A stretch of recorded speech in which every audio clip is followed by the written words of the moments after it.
essentially know what is their mission and do you agree with their mission. Hi, welcome back to my channel. So, career fairs, they're super stressful. I feel like, at least at UC Berkeley, the career fairs are like 5 hours, and like that's when it's the time frame that it's open and students are welcome to go whenever. But it just sounds so stressful because you're kind of like in this contained space, and like there's so many companies, and like you don't know who to go to, like you don't know what to talk to them about, like it's just all a mess, and like there's just so much body heat, and like it's just so messy, right? So I know that there will be a lot of very popular companies known as like the bigger tech companies that everyone wants to get into, but a lot of the times, like, are you actually interested? And by interested in, I mean you actually agree with what the company does. Do you essentially know what is their mission, and do you agree with their mission?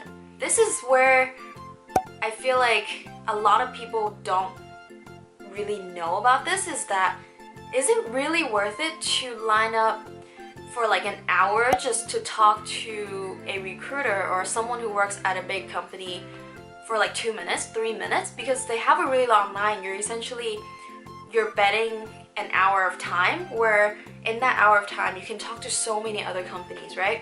So here's where your research comes in. You want to look at whether these companies, if they are accepting paper resumes, you want to look at if these companies essentially wants you to apply online anyway, or if, most importantly, if these companies have a very, very streamlined process for recruiting. So for example, as for software engineers, big companies tend to have a very streamlined process of recruiting. So a lot of companies might require you to apply online and submit all your information and your resume again anyway, even after talking to them at the career fair. And another thing is that from my recent experience recruiting at a career fair, I literally talked to like 300, 400 people in a day. Honestly, it's really hard to stand out. One of the main purpose of a career fair is that you can talk to someone in person, whether that be the recruiter or like a software engineer, someone who works there, so that they can note down, oh, this person is actually really cool. Maybe I should give them an interview. And for companies that have a very streamlined recruiting process, your resume has to go through certain qualities, your basic skills have to go through a certain quality, even though you do really well, like you talk really well with them during the career fair, it probably wouldn't help much unless your resume was already like awesome, right? So in this case, because it's so hard to stand out to earn a star drawn on your resume, I feel like it's kind of a waste of time to talk to a big company that has a very streamlined process. And this definitely is some research that you can definitely do beforehand to determine, oh, maybe this company, I definitely want to apply to this company, but do I really need to talk to them in order to get me a step into the door? Maybe not, because if your resume is already awesome enough, even if you apply online, you're gonna be fine. And it probably wouldn't make a huge difference if you lined up for an hour to talk to them. So on the contrary, for the smaller, like maybe medium-sized, smaller companies, maybe they'll talk to like 50 people in a day, and so in contrast, the line won't be as long, you won't be wasting as much time waiting in line. Two, you're gonna have more time to talk to them because there's not a huge line waiting for them, kind of pushing them to get through everyone, right?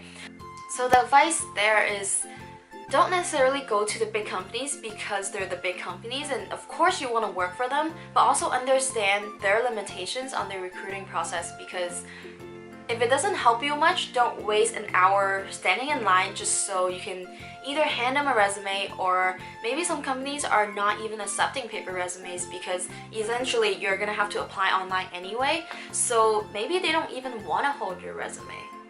And one small exception to that, I would say, for the big companies is that if you really have no other resources of finding someone who you can talk to who works there, and that's the only chance where you have someone to talk to you about, oh, how is the company culture like? How is anything else? What do they like the most about that company? And if you don't have any other resources that you can reach out to, then it might be worth to line up and talk to that person. So that's it for today's video. If you want to learn more about computer science, software engineering, and you just want me to talk about this topic more, feel free to leave it in the comments below. I'll for sure to look through them and see what I can share more with you. So if you enjoyed this video and it helped you in any way, please give me a big thumbs up right there. And if you are new here, be sure to click the subscribe button and also the bell next to it so that you can get notified on whenever I post a new video. So, career fairs, they're super stressful, right? So this is actually going to be a 3-part series. Next video, I'm going to dig a little bit more into why a career fair is valuable is because for the smaller, like maybe medium-sized, smaller companies, I can actually strike a good conversation with the person who's recruiting at the table. So stay tuned. Thanks for watching. I'll see you next time. Bye.